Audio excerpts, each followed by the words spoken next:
만나면 좋은 친구 MBC.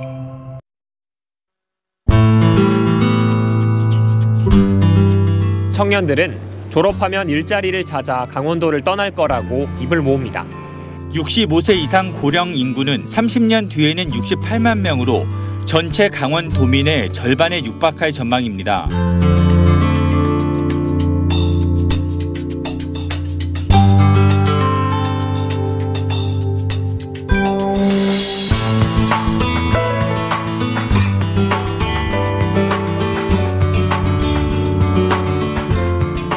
지역 소멸이라는 단어를 지나가면서 들어본 것 같고, 확실히 양구나 이런 시골 지역은, 외곽 지역은 인구가 많이 감소하고 있다고 생각한 게 학생도 없고 대부분 군인들이나 노인분들이 자주 계셔서 확실히 인구가 감소하고 있다고 생각하고 있습니다.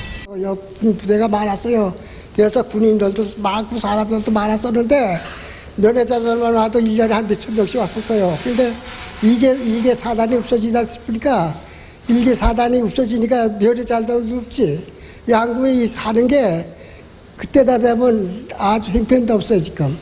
지금 방산만 해도 그전에만 해도 사람들이 버글버글 끓었는데 요즘은 사람을 몰라 별로 없어요.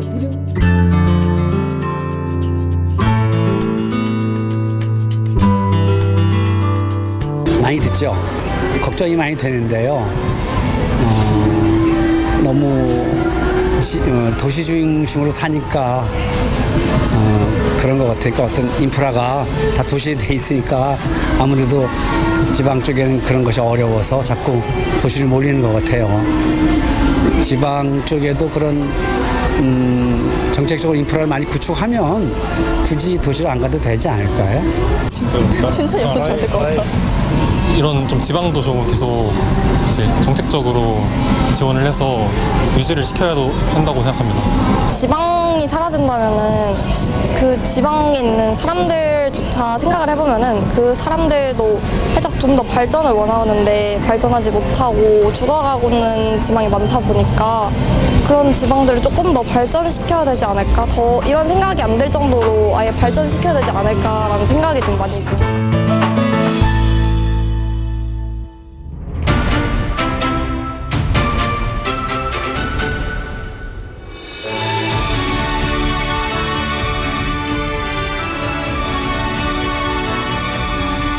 보통 이제 지방소멸 위험 지수라고 하는 것을 얘기를 하는데 2022년하고 24년에 이미 비교를 해보면 크게 변화가 생기고 있는 것을 어떤 중점 전략들을 좀 더 신경을 써야지 될 것인지도 좀 더 중장기적으로 생각을 해봐야지 되는 것이 아닌가 생각이 됩니다. 20세에서 39세의 젊은 시민군은 20만 3,750명이 감소했습니다. 타시를 우수 사례들도 우리가 좀 벤치마킹하는 전략도 놓쳐서는 안 될 것 같고요. 특히 우리 노예 인구 변화, 인구 이동 원인 등에 대한 철저한 분석을 정확하게 해야만이 해법이 나온다는 부분, 우리가 절대 간과해서는 안 될 것 같습니다.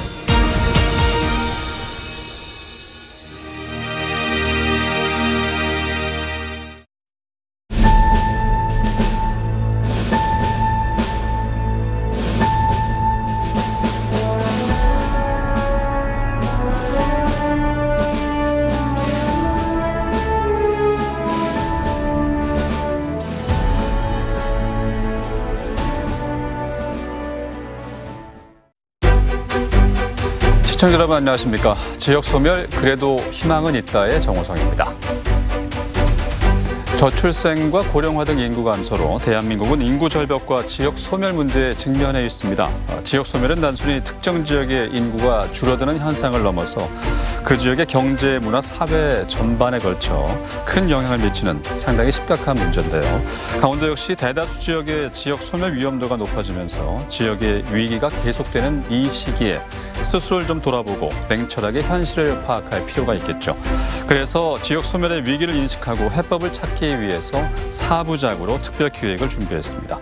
지역 소멸, 그래도 희망은 있다. 오늘은 그 첫 번째 시간으로 지역 소멸의 의미와 강원의 현실에 대해서 짚어보고 다양한 의견 나눠보도록 하겠습니다. 오늘 함께해 주실 두 분 소개해드리겠습니다. 먼저 조명호 강원지역균형발전지원센터장 나오셨습니다. 안녕하십니까? 안녕하십니까? 그리고 김여진 강원대학교 사회학과 교수 함께 해주시겠습니다. 안녕하십니까? 안녕하십니까? 네, 두 분 지역 소멸에 관한 도민의 인터뷰를 보고 왔는데요. 지역 소멸에 대한 인식과 의견에 대해서 어떻게 느끼셨는지 궁금하고요. 각자 분야에서 또 지역 소멸 어떻게 다루고 계신지 먼저 센터장님부터 말씀해 주실까요? 예. 참으로 그 인터뷰 보면서 지역에서 그 지역을 지키고 계신 분들의 그 걱정이 얼마나 그 크신지 참 느낄 수가 있었고, 네. 각 지역별로도 이 문제를 갖다가 극복하기 위해서 상당히 많은 노력을 지금 고민하고 있으시다는 생각이 좀 들었습니다. 네. 저 같은 경우에는 제가 그 센터장으로 있는 곳에서 주로 예전에 했었던 일은 지역균형 발전과 관련된 업무였었습니다. 그래서 수도권과 비수도권의 불균형과 관련된 어떤 정책들, 이런 부분들을 다루는 부분이었고, 거기서 예전에는 지역 소멸 대응이라고 하는 것이 그중에 한 일부의 얘기였습니다. 그런 네. 것이 최근 들어서 점점 이 심각성이 많이 부각되면서 이제는 저희 센터에서도 주로 다루고 있는 업무들이 주로 지역 소멸 대응과 관련된 업무들이 점점 많은 비중을 차지하고 있는 그런 상태고요. 네. 이처럼 상당히 최근 들어서 이 심각성이라는 것이 상당히 부각되고 있고, 특히나 시군구, 그러니까 이런 현상들이 일어나고 있는 시군구 기초지자체 차원에서는 더욱 직접적인 사안으로서 상당히 많은 고민들을 하고 있는 그런 상태가 되겠습니다. 네, 알겠습니다. 교수님도 화면 어떻게 보셨고 또 현재 어떤 분야를 다루고 계신지요? 어느덧 지역 소멸이라고 하는 것이 우리 일상생활에 굉장히 직접적으로 일어나고 있다라는 점을 느낄 수 있었고요. 네. 그래서 그 지역 소멸 지역에 거주하시는 주민들의 목소리를 좀 더 많이 듣고 정책에 반영하는 것이 필요하지 않을까, 그런 생각을 해봤습니다. 네. 어떻게 보면 인터뷰 내용에서도 잠깐 언급이 됐는데요. 지역 소멸이라는 현상은 결국 수도권 집중화와 맞물려서 나타난 문제라고 볼 수 있습니다. 우리나라 수도권 집중도는 OECD 국가 중에서 가장 높은데요. 수도권 면적은 전체 면적의 12%에 불과하지만 인구의 절반 이상이 이곳에 몰려 있습니다. 이런 구조는 지방 도시 기능 상실, 지역 간 격차 심화, 그리고 국가 경쟁력 약화로 이어질 수밖에 없습니다. 네. 사회학적 관점에서 보면 단순히 지역 소멸의 원인만이 아니라 그 결과가 더 중요한데요. 기존에는 우리 사회에서 계층, 연령, 성별, 연령 등과 같은 불평등 요인들이 있었는데 여기에 지역이라는 요소가 불평등을 더 심화시키는 하나의 기제로 작용할 가능성이 큽니다. 교수님 말씀 중에 지역이란 말이 불평등을 더 심화시킨다가 상당히 인상적인데, 지역 소멸 문제는 수도권을 제외한 전국 대다수 지역의 문제이지 않습니까? 그렇다면 강원도 지역 소멸의 특징은 어떤 거고, 두 분께서 생각하는 핵심 어떤 건지 좀 짚어주실까 싶은데, 이번에 교수님 먼저 말씀해 주시죠. 네, 강원도의 경우 지역 소멸 위험이 전국에서 3번째로 높습니다. 실제로 춘천과 원주를 제외한 나머지 16개 시군이 소멸 위험 지역에 해당되는데요. 예. 이런 높은 위험은 무엇보다도 노인 인구 비율이 높다는 점에서 기인합니다. 노인 인구 비율 역시 전국에서 3번째로 높은 수준이거든요. 그래서 강원 지역은 지속 가능성 측면에서 이미 위험 신호가 켜졌다고 볼 수 있습니다. 예. 그런데 동시에 강원 지역은 조금 다른 특징도 가지고 있습니다. 수도권과 인접해 있다 보니 생활 인구가 등록 인구의 7배 가까이 많습니다. 관광이나 학업 등으로 강원에 체류하는 인구가 많다는 뜻이고요. 또 재학 진학을 위해 수도권에서 강원도로 들어오는 청년들이 다른 지역보다 많은 편이고, 네. 등록 인구 외국인도 최근 10년 동안 전국 평균보다 훨씬 빠르게 증가했습니다. 이런 점들을 감안하면 강원도가 지역 소멸을 단순히 위기 요인으로만 볼 필요는 없고, 이를 극복할 극복할 수 있는 자원을 보유하고 있다고 생각합니다. 네, 알겠습니다. 위기를 기회로 극복할 수 있는 계기를 마련해야 된다 이런 말씀이신데 센터장님은 또 강원도 지역 소멸의 특징 어떤 거라고 생각하십니까? 예, 어느 정도 좀 비슷하다라고 할 수가 있겠는데요. 예. 첫 번째로는 아까 교수님께서도 말씀을 주셨지만 수도권과 이제 근접에 따라서 나타나는 좀 특징들이 있습니다. 그러니까 인구 이동 측면에서도 보면은 수도권으로부터의 뭐 유입이나 유출 양쪽 모두 다 상당히 많은 상태가 되겠고요. 예. 그다음에 이따가 말씀을 또 드리겠지만 생활 인구라고 하는 측면에서도 수도권으로부터의 이제 유입해오는 생활 인구가 상당 부분, 거의 대부분을 차지하고 있는 이런 부분들이 특징이라고 할 수가 있겠고요. 네. 두 번째로는 지역 소멸을 특히나 심각하게 겪고 있는 뭐 경북이라든지 이제 전북과 이제 같이 비슷한 양상으로 나타나는 것이 이 지역 소멸 그 경향이 상당히 광범위하게 어느 특정 지역에 집중되는 것이 아니라 광범위하게 나타나고 예. 그것이 또한 속도가 상당히 좀 빠른 그런 상태라는 것이 좀 특징이라고 할 수가 있겠습니다. 네, 광범위하고 속도가 빠르다. 이것이 현 위기의 특징이 아닐까 싶은데 센터장님은 구체적으로 지역 소멸의 개념에 대해서 좀 살펴볼 필요가 있을 것 같아요. 지역 소멸을 규정짓는 뭐 척도가 있을지 지역 소멸의 정의라든가 지역 소멸 지수 또 현재 상황에 대해서 설명 좀 부탁드리죠. 예. 지역 소멸 또는 지방 소멸이라는 용어가 이제 우리나라에 처음 알려진 거는 우리보다 먼저 고령화 문제를 심각하게 겪고 있던 일본에서 2014년에 마스다 보고서라고 하는 일본 창성회의 보고서가 발표되고 이제 그것이 또한 이제 지역 소멸이라는 지방 소멸이라는 저서로 이제 마스다 히로야의 저서로 이제 발간되고 예. 그것이 이제 2015년에 우리나라에도 또한 소개되면서부터라고 할 수가 있겠습니다. 그래서 그 이후에 2016년에 책에서 제시됐던 소멸 위험 지수라고 하는 것이 한국고용정보원에서 이제 국내 시군들 대상으로 해서 한번 이거를 갖다가 예. 다 산출을 해가지고 보여줬었습니다. 그랬을 때 이제 전국 시군구의 36.8%, 84곳이 소멸 위험 지역에 해당한다라는 내용이 발표되면서 전국적으로 이제 큰 반향을 일으켰었고요. 예. 그래서 이제 소멸 위험 지수라고 하는 것은 20에서 39세 가임 여성 인구를 65세 이상의 인구수로 나눈 그런 수치라고 할 수 있습니다. 네. 그래서 상당히 간단한 수치고 이것을 이제 봐가지고 이 소멸 위험 지수가 0.5 미만이면 소멸 위험 진입 단계에 들어선 것이다라고 이제 얘기를 해서 예. 이것을 발표한 것이 상당히 이제 많은 이제 충격으로 다가왔었습니다. 결국 인구가 급격히 감소하는 지역을 의미하는 용어인데 이 소멸이라는 것이 상당히 이제 충격적인 개념이다 보니까 소멸이라는 말 자체가 그것이 더욱 영향을 미쳤었는데 사실 보면 소멸이라는 것이 지역에 사람이 살지 않는 곳이 된다 이런 의미로 보기보다는 인구가 계속 줄어들면서 지자체, 기초지자체가 여러 가지 이제 공공 서비스를 제공한다든지 그래야 되는데 그런 서비스를 제공하기가 어려운 최저 수준으로까지 이제 떨어지는 그런 상태를 의미한다라고 볼 수가 있겠습니다. 그러니까 네. 지자체 운영의 기반이 무너진다라는 것을 의미한다라고 볼 수가 있겠죠. 네. 그래서 이런 개념들이 계속 얘기되다가 우리나라에서 정책적으로 이것이 본격적으로 다루어지게 된 것은 2022년 전후 이제 지방선거가 그때쯤에 있었는데 그 전후에 상당히 많이 얘기가 됐었고요. 특히나 2022년부터 지방소멸 대응기금이라고 하는 정부의 정책 기금이 편성이 되고 그다음에 인구 감소 지역 지원 특별법이라고 하는 것이 제정이 되면서 이 정책의 틀 안으로 들어오게 되었었습니다. 그래서 이 인구 감소 지역 지원 특별법에서는 다시 또 인구 감소 지역이라고 하는 것을 별도로 정하고 있는데요. 이것은 소멸 위험 지수하고는 또 별도로 8개의 지표를 가지고서 인구 감소 지역을 정했습니다. 그래서 그것이 지금 현재 전국의 226개 시군구 중에 89개 시군이 인구 감소 지역으로 지정된 상태고요. 정부는 이 지역에 대해서 연간 1조 원 규모의 지방소멸 기금을 편성해서 지원을 하고 있는 그런 상태라고 볼 수가 있겠습니다. 지역 소멸의 위기에 대해서 2022년부터 경각심을 갖고 정책이 시행됐다는 건 좀 너무 늦은 감이 없지 않아 있는데. 예, 그 전에는 상당히 이제 그 많은 이미 그 전부터도 많은 얘기들이 있었습니다. 그리고 지자체 차원에서는 자체적으로 여러 가지 노력들을 해왔었고요.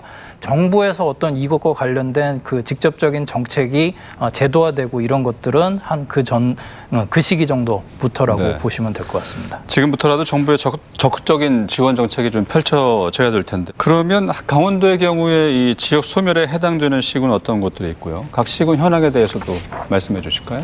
예.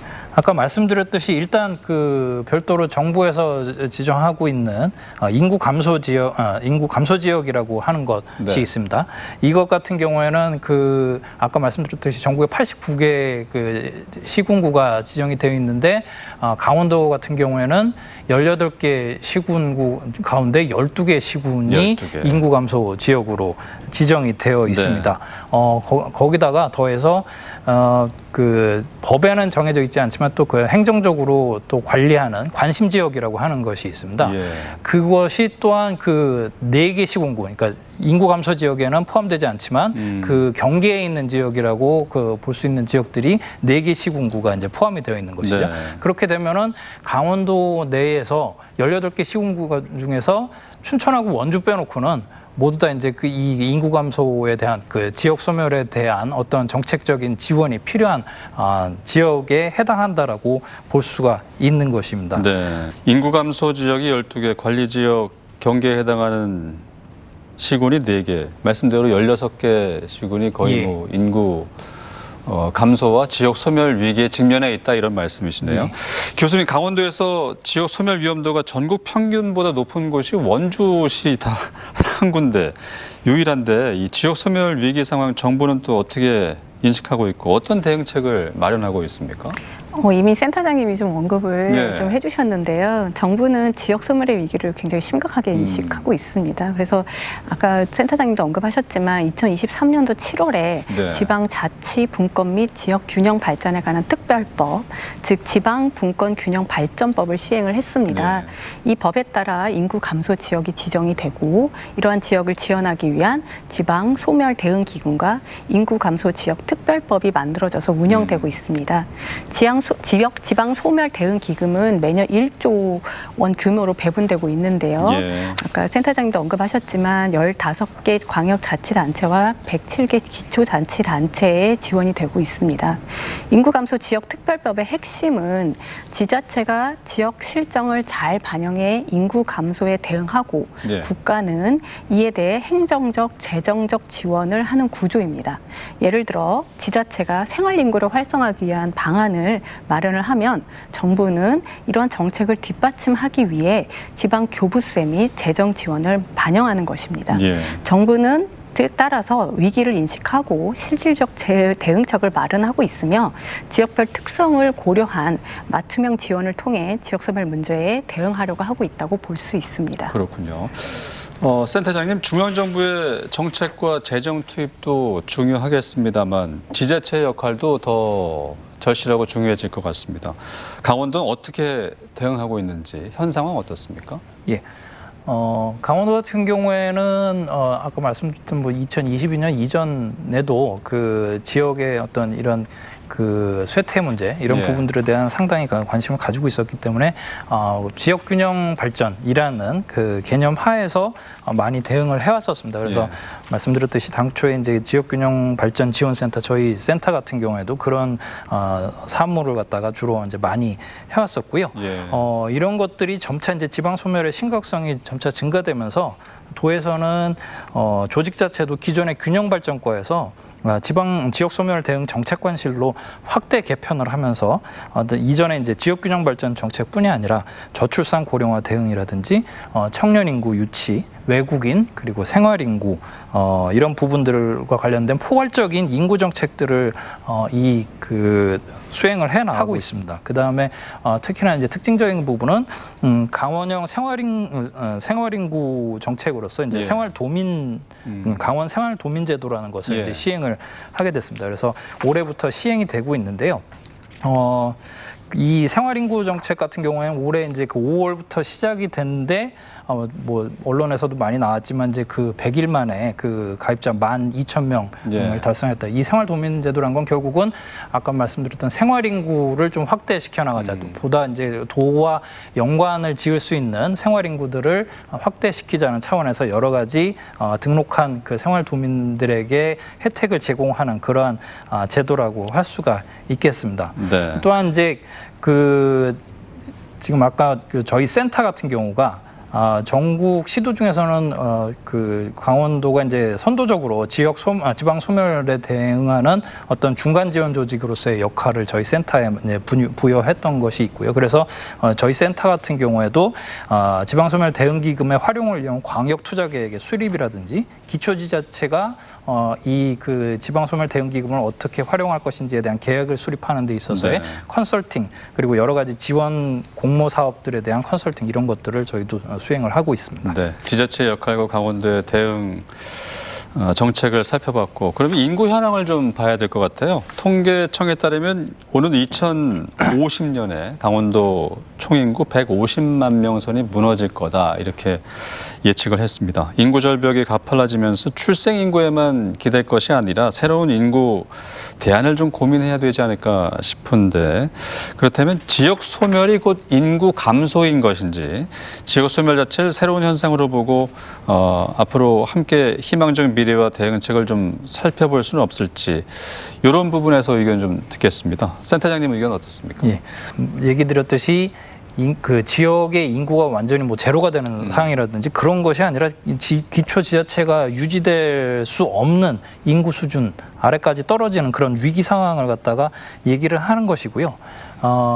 그러다 보니까 이제 뭐냐면은 계속 이제 인구 감소들은 상황은 있었고 그 상황에서 수도권과 지방의 불균형이 더욱더 심화되고 이 속도가 상당히 이제 그 높아지면서 그 위기감이란 것이 발현된 것이 이제 지역 소멸이라는 개념이라고 볼 수가 있겠습니다.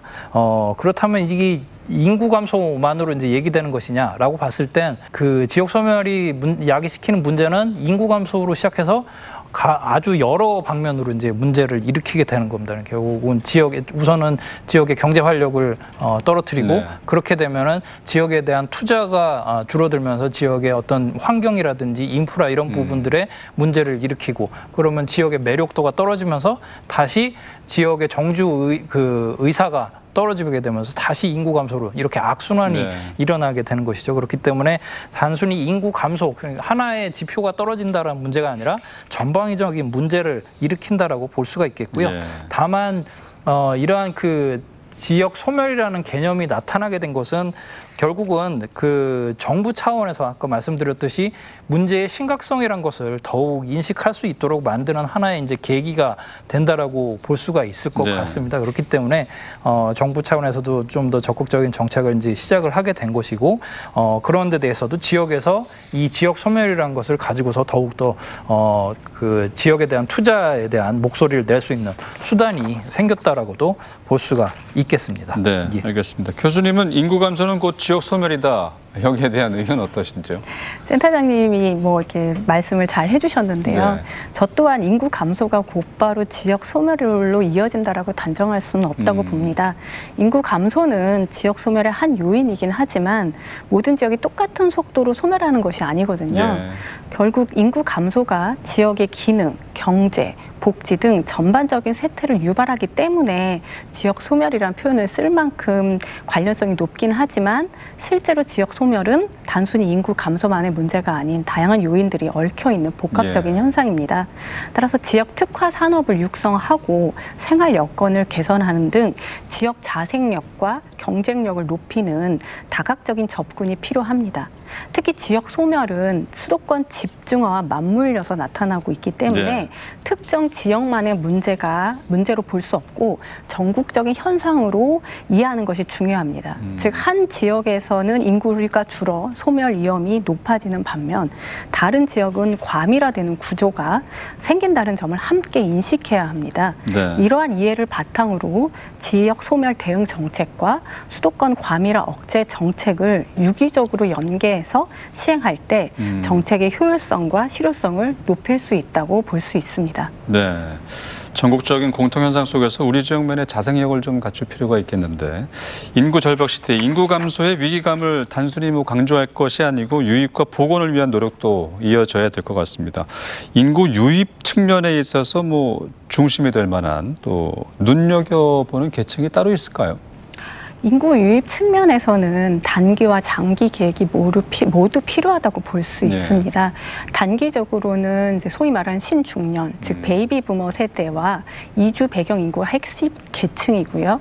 장기적으로는 청년 인구가 중심이라고 볼 수 있습니다. 네. 먼저 신중년에 해당하는 베이비 부머 세대를 보면 1955년에서 63년생에 해당되는 1차 베이비 부머는 총 인구의 14%를 그리고 1964년에서 74년생에 해당하는 2차 베이비 부머는 총 인구의 19% 정도를 차지해서 베이비 부머 세대를 합치면 전체 인구의 약 3분의 1에 해당이 됩니다. 1차 베이비 부머는 이미 은퇴 연령에 접어들었고 2차 베이비 부머는 향후 10년 이내 은퇴를 앞두고 있습니다. 중요한 점은 이들이 은퇴 후에 수도권을 떠나 고향이나 지방으로 돌아가서 제2의 인생을 살고 싶어 한다는 겁니다. 네. 강원도는 수도권과 가까우면서 교통 인프라가 잘 갖춰져 있기 때문에 이들이 이주하기에 부담감이 아무래도 상대적으로 적다고 볼 수 있습니다. 네. 따라서 기농형, 귀촌형, 청년 세대형, 베이비 부머형 이런 식으로 세분화한 맞춤형 정책이 필요하다고 볼 수 있습니다. 또 다른 핵심 계층은 이주 배경 인구입니다. 국내 인구 감소 상황에서 정주 인구만을 바라보는 정책에는 한계가 있습니다. 네. 따라서 외국인, 귀화자, 이민자 2세 등 외국에서 이주한 인구를 적극적으로 고려할 필요가 있습니다. 지난 10년간 강원도는 외국인 수 평균 증가율이 약 50%로 전국 30% 평균 30%더 높다고 볼 수 있습니다. 네. 이러한 현상은 지자체의 외국인 노동자와 결혼 이민자 유입을 위한 정책과 더불어서 외국인 유학생 유치를 위한 대학의 노력의 결과라고 볼 수 있습니다.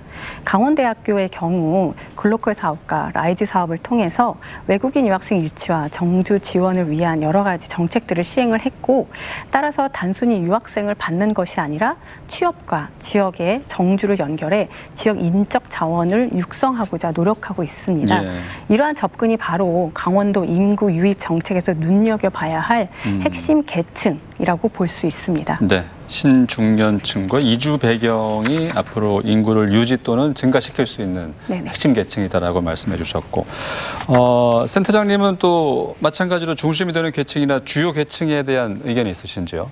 예, 아까 이제 교수님도 말씀 주신 부분과 같이 이제 아무래도 인구 유입을 위한 어떤 대상에 있어서 전략 대상에 있어서 청년층이 이제 가장 핵심이라는 데는 큰 이견이 다른 어느 분들도 이견이 없을 겁니다. 예. 특히나 최근 들어서는 이 문화 인프라에 대한 부분이 상당히 많이 중요한 역할로 얘기가 됩니다. 이 일자리라는 것 같은 경우에 사실 강원도에도 여러 가지 이제 고용을 하고자 하는 그런 곳들 그리고 양질의 일자리들이 제공이 되더라도 사람이 없어서 채용이 안 된다라고 하는 얘기들이 많이 나오고 그 이유로 보면은 청년층들이 지역에서 어떤 수도권에서와 같은 어떤 충분한 문화 혜택들을 누리지 못하기 때문에 지역으로 오지 않는 그런 현상들이 많이 얘기가 되고 있습니다. 그렇기 때문에 특히나 이런 문화 인프라를 확충을 해야 되는데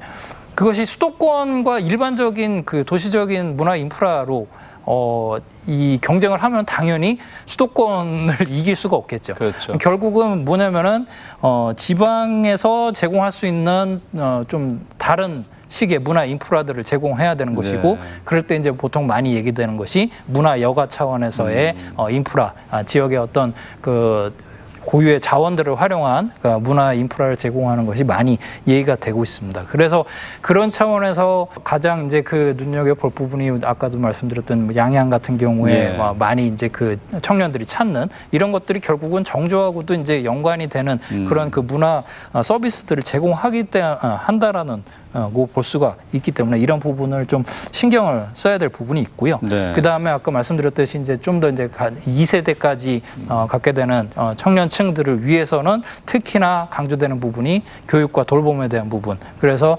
지자체 차원에서도 이러한 부분에 대한 좀 그 복지 차원에서라든지 여러 가지 혜택을 지원을 하는 그런 정책들을 많이 추진하고 있는 그런 상황이라고 할 수가 있겠습니다. 네. 센터장님은 청년층이 이탈하지 않고 떠나지 않고 정주하고 또 유입될 수 있는 그런 문제에 대해서 지적을 해주셨는데 강원도 대부분 지역에 드리워진 지역 소멸 위기 이를 극복하기 위한 지자체의 노력도 이어지고 있습니다. 이번엔 각 시군별 인구 관련 주요 정책들 좀 살펴보도록 하겠습니다.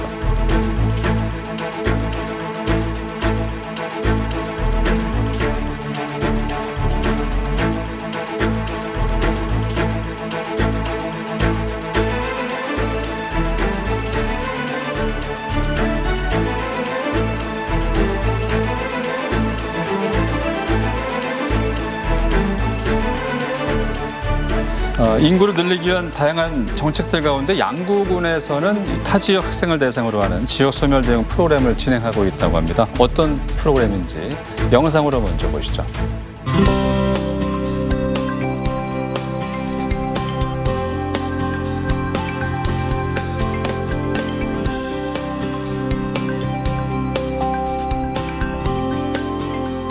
우리의 4개의 이 대학들이 모여서 이제는 교과의 프로그램으로서 오늘 이 자리까지 이어지게 되었습니다. 함께할 수업은 소셜 이노베이션 방법론이라는 굉장히 어려운 주제를 갖고 있는 것 같습니다만 사실 그 안에 들여다보면 우리가 굉장히 우리 시대에 필요한 문제들을 어떻게 보면 우리가 이제 수업이라는 방식을 통해서 하나씩 해결해 간다 이렇게 보시면 좋을 것 같습니다.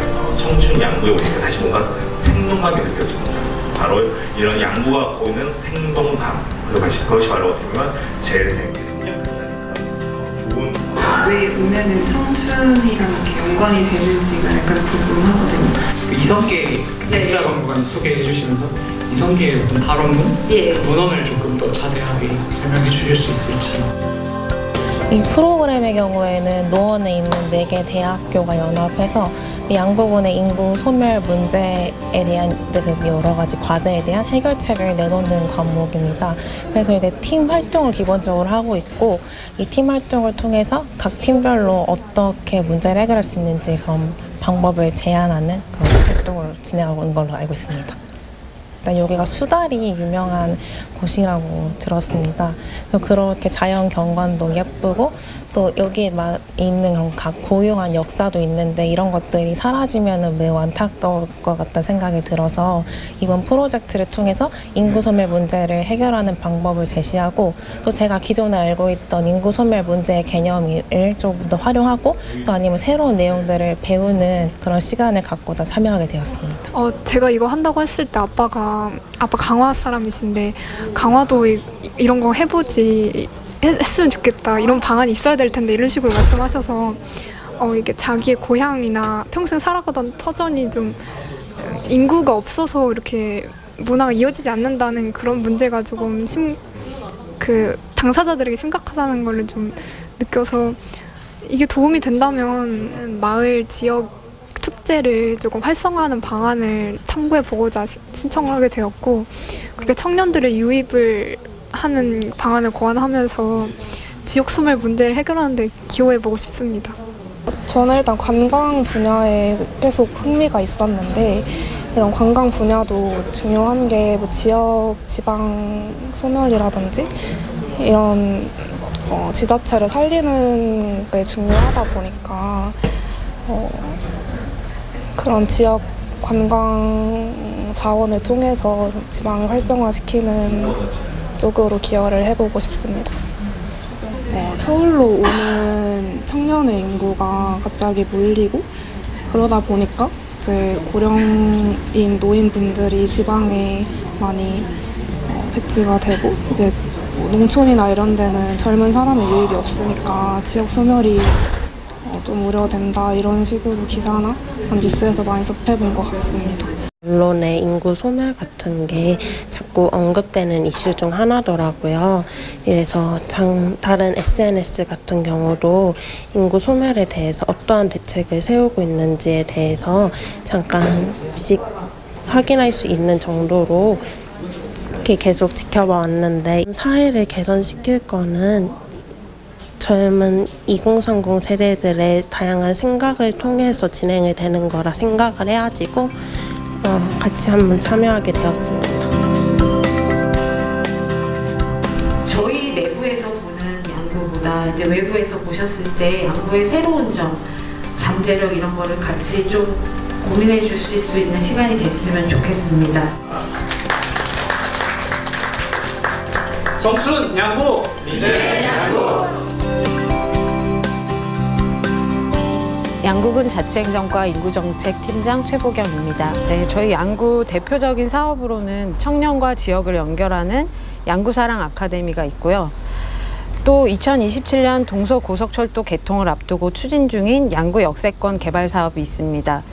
아카데미가 청년 유입의 시작점이라면 역세권 개발은 교통, 주거, 일자리를 아우르는 장기적 정착 기반이 될 거라고 생각하고 있습니다. 양구사랑 아카데미는 대학생, 주민, 행정이 함께 참여하는 협력형 프로그램입니다. 청년들이 일정 기간 양구에 머물면서 직접 과제를 수행하고 양구군은 그 결과를 정책에 반영하는 시스템이에요. 그래서 단순한 체험을 넘어서 청년들이 지역 문제 해결 과정에 참여하고 주민들과 교류하면서 자연스럽게 양구에 대한 애착을 키울 수 있다는 점이 특징입니다. 이런 과정을 통해서 청년 생활 인구를 늘려가는 것이 핵심 목표라고 할 수 있습니다. 저희가 생각하는 인구 유입의 핵심은 단순한 전입 인구의 증가가 아니라 생활 인구를 늘리는 것이에요. 그래서 청년과 가족이 오가면서 양구를 생활의 거점으로 삼는 흐름을 만들려고 하는 것이 중요한 포인트고요. 여기에 동서고속철도 개통으로 수도권과의 접근성이 개선되면 양구를 찾고 싶은 곳, 머물고 싶은 곳으로 만드는 속도가 훨씬 빨라질 거라고 생각하고 있습니다. 이것이 저희가 생각하는 양구의 비전입니다. 동서고속철도가 생기면서 저희가 양구의 역사가 지나가면서 역세권이 생기잖아요. 사실 저희는 그게 좀 약간 마지막 기회라고 생각하고 저희 양구한테는 마지막 희망이라고 사실 생각을 하거든요. 오히려 발전되지 않은 강원도가 원석이라고 생각하고 이 원석이 보석화처럼 될 수 있는 기회라고 생각합니다. 서울시 노원구 4개 대학의 27명 학생들이 소셜 이노베이션 방법론이라는 수업을 수강하면서 양구를 직접 방문한 건데요. 지역 인구 문제 해결에 직접 학생들이 아이디어를 낸다고 하는데 센터장님, 양구 사례 어떻게 보셨습니까? 예.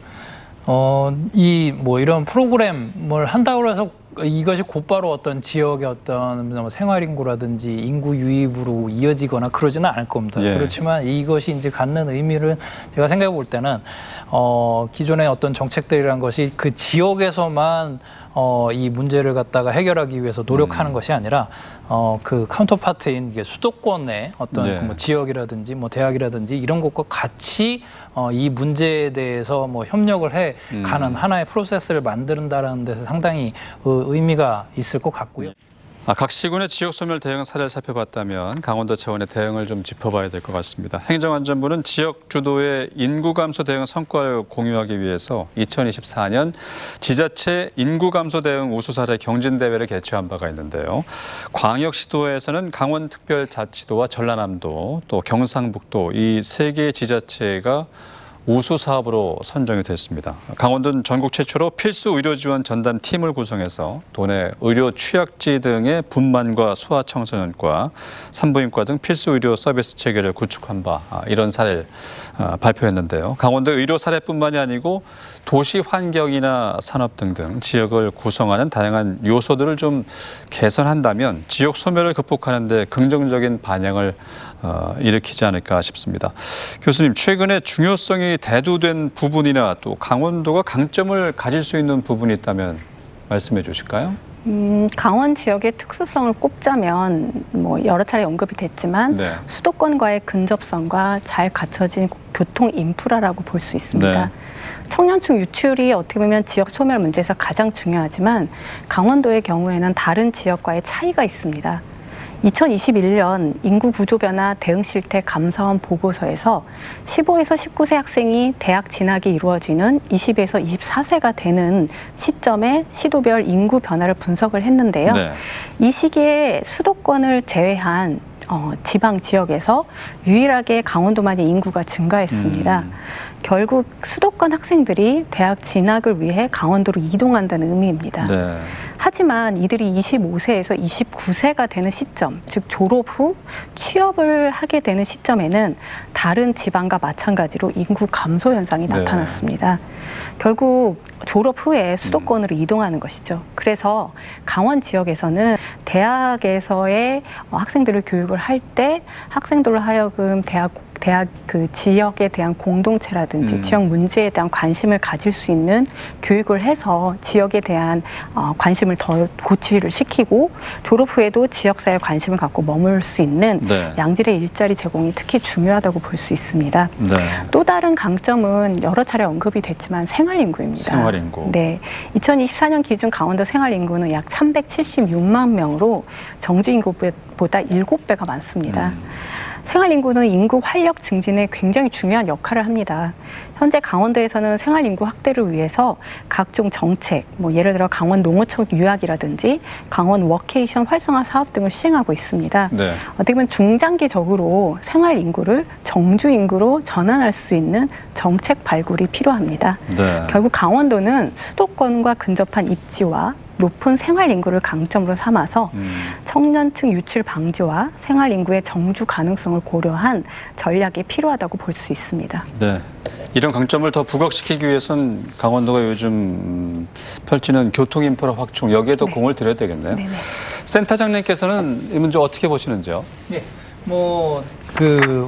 보통 이제 많이 비슷한 그런 방향의 얘기가 될 것 같습니다. 예. 일단 이 생활인구라는 것이 이후에 지속적인 어떤 그런 인구로서의 의미보다는 일단은 단기적으로 우선 대책이 필요한 상황에서는 상당히 중요한 의미를 네. 갖는다라고 볼 수가 있겠고, 그다음에 또 하나의 정주인구 차원에서는 교수님도 말씀 주셨지만 신중년 또는 베이비부머 세대, 은퇴자 이쪽 부분이라고 할 수가 있겠습니다. 그래서 체류인구 관련해서는 아무래도 이제 강원특별자치도의 이제 체류인구가 많은 이유는 결국은 관광객 쪽이 많은 비중을 차지하기 네. 때문입니다. 근데 이 관광객 같은 경우에는 항상 얘기됐듯이 계절적 편중이 심하고 그다음에 어떤 지역의 자연경관이라든지 이런 것에 이제 의존하는 그런 관광이 이제 많다는 예. 것이 항상 문제로 제기되고 있고, 지역의 어떤 진짜 이제 생활인구로서의 의미를 갖기 위해서는 좀 더 고르게 이렇게 생활인구가 유입될 필요가 있기 때문에 이 부분을 좀 더 이제 관광의 이제 컨텐츠나 이런 부분을 다양화하는 노력들이 지금 필요한 상황이고, 지자체 차원에서도 그런 것에 대해서 고민을 많이 하고 있는 상황이라고 할 수가 있겠고요. 그거 외에 또 이제 생각해야 될 부분은 지금 은퇴 이전에 일단 보통 이제 다지역 거주라고 하는 얘기. 그러니까 예전에는 5도 2촌 이제 그렇게 얘기했는데 지금 상황이 된다라고 하면은 4도 3강. 그러니까 4일은 수도권에서 네. 그러면서 3일은 강원도에서 이제 지내는 그런 것까지도 좀 노리고서 여러 가지 전략을 펴야 됩니다. 그래서 그런 차원에서 지자체 차원에서 임대용 주말 농장이라든지 아니면은 지역에 좀 더 수용을 할 수 있는 수용태세 차원에서의 정착 지원 프로그램이라든지 꼭 주민등록을 이전하는 것이 아니더라도 지역에서 좀 더 따뜻하게 받아들일 수 있는 그런 지원 프로그램들을 이제 확대해 나갈 필요가 있는 부분이고요. 네. 그다음에 아까 말씀드렸던 은퇴자 또는 신중년 유치를 위해서는 관심을 둘 부분이 저희 서울시와 이제 도가 같이 이제 추진하고 있는 골드시티 사업이라고 하는 부분이 하나의 좀 관심을 가져야 될 부분이 아닌가 생각됩니다. 이런 것들이 아까도 말씀드렸듯이 양구 같은 경우에 다른 지역과 파트너십을 통해 가지고 어떤 사업을 하듯이 수도권의 지역과 같이 어떤 이 은퇴자를 유치하기 위한 사업을 추진한다는 것이 상당히 의미가 있겠고요. 또한 최근에 이제 아직 법제화되지는 않았지만 은퇴자 마을 조성 및 운영에 관한 특별법이라고 하는 것이 네. 입법이 추진이 되고 있습니다. 이것이 결국은 향후에 은퇴자 유치를 위한 여러 가지 제도적인 기반을 마련하기 위한 것인데 이런 것에 있어서도 지자체 차원에서도 미리 그 많은 준비들을 해 나갈 필요가 있지 않나라고 생각이 됩니다. 네, 알겠습니다. 지역 소멸을 극복하기 위한 방향성에 대해서 두 분 의견 좀 들어보도록 하겠습니다. 센터장님 의견 먼저 주실까요? 예. 개인적으로 봤을 때는 아까 이제 말씀드렸던 지역 불균형과 저출산 고령화 이 중에서도 특히나 지역 불균형의 극복이 더욱 큰 과제라고 할 수가 있겠습니다. 이러한 그 지역 소멸의 심각성이 계속 회자되고 있지만 사실 보면은 정부에서도 뭐 계속 새로운 정책들을 내고 있다라고 하지만은 아직 그 심각성을 충분히 따라가고 있지는 못하지 않나라고 생각이 됩니다. 아까 뭐 그 사회자님께서도 말씀하셨듯이 2022년에 이것이 정부의 정책 프레임으로 들어온 것은 좀 너무 늦은 것이 아닌가라는 말씀을 하셨는데 그런 것처럼 그 정부 정책이 좀 더 속도감 있게 좀 진행이 돼야 되는 그런 부분이 있습니다. 이미 인구의 50% 이상이 수도권에 그런 거주하고 있는 상황 상당히 심각한 상황이라고 할 수가 있겠고요. 그렇기 때문에 그 국가의 지속 가능성을 위해서는 이 문제는 반드시 이제 좀 그 해소가 돼야 되는 부분이고 그렇다면은 정부 차원에서는 지금 현재 뭐 연간 1조 원의 지방소멸 대응기금 얘기를 하고 이게 추진되고 있지만 이것보다도 보다 통큰 그러니까 지금 현재는 수도권을 계속 신경 쓰면서 수도권의 성장은 계속 신경 쓰면서 지방소멸에 대한 정책을 얘기를 합니다. 예. 그렇지만 그런 와중에도 거의 상당히 많은 정책들이 수도권 중심이죠. 그렇기 때문에 보다 통큰 지역 투자에 대해서 정부가 관심을 가져야 되는 부분이 아닌가 생각이 듭니다. 통큰 지역 투자를 방향성에 대해서 짚어주셨고 교수님은 지역 소멸 극복하기 위한 방향성 어떤 제안 주시겠습니까? 지역 소멸은 앞서 말씀드린 것처럼 수도권 집중화와 맞물려서 나타나는 현상입니다. 네. 그런데 수도권 집중화는 단순히 인구가 몰린다는 의미가 아니라 사회, 경제, 문화적 자본이 한 곳에 집중된다는 것을 뜻합니다. 그래서 지역 소멸을 단순히 지역이 사라진다라고 표현하기보다는 지역이 축소되고 격차가 심화되는 현상으로 보는 것이 더 정확합니다. 도심과 주변부, 수도권과 비수도권, 대도시와 중소도시 간 차별과 불평등이 더욱 뚜렷해지는 것이죠. 네. 기존 사회경제적 불평등이 지역이라는 기제를 통해 심화되는 셈입니다. 따라서 이러한 지역 간 불평등을 완화하기 위한 정책이 필요한데요. 뭐 인프라 측면에서는 뭐 지역 간 네트워크를 구축해서 뭐 행정, 상업, 의료, 교통 등 주요 기능이 집중된 지역과 주변 지역이 유기적으로 연결이 돼야 할 것 같고요. 네. 또한 이제 단순한 이제 물리적인 연결뿐만 아니라 사람 간 교류와 사회적 연결을 통해서 고립되거나 배제되는 계층이 생기지 않도록 하는 정책도 필요합니다. 네. 강원 지역 주민들은 어떻게 보면 지리적 소외와 상대적 박탈감으로 다차원적인 고립에 처할 가능성이 높기 때문에 정서적 지지와 사회적 연결 기회를 제공하는 정책을 적극적으로 모색할 필요가 있습니다. 네, 알겠습니다. 지역 소멸을 극복하기 위한 여러 제언까지 들어봤습니다. 지속 가능한 지역 발전을 위한 다양한 의견에 좀 더 귀를 기울여야 되겠습니다. 지금까지 조명호 강원지역 균형발전지원센터장 그리고 김여진 강원대학교 사회학과 교수님과 함께했습니다. 두 분 오늘 좋은 의견 감사합니다. 감사합니다. 네, 지역 소멸 그래도 희망은 있다. 첫 번째 시간 함께 하셨습니다. 우리 지역의 위기인 지역 소멸을 극복하기 위해서 같이 고민하고 다양한 시각으로 접근해서 희망을 제시해 보려고 합니다.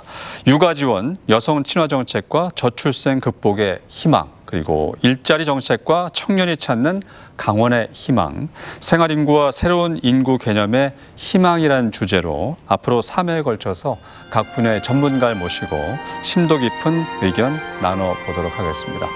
많은 관심 가져주시고 함께 고민해 주시기 바라겠습니다. 지역 소멸, 결국 해답은 사람에 있습니다. 오늘 첫 번째 시간 지역 소멸 그래도 희망은 있다. 여기서 인사드리겠습니다. 저희는 다음 이 시간에 다시 찾아뵙죠. 함께해 주신 여러분 고맙습니다.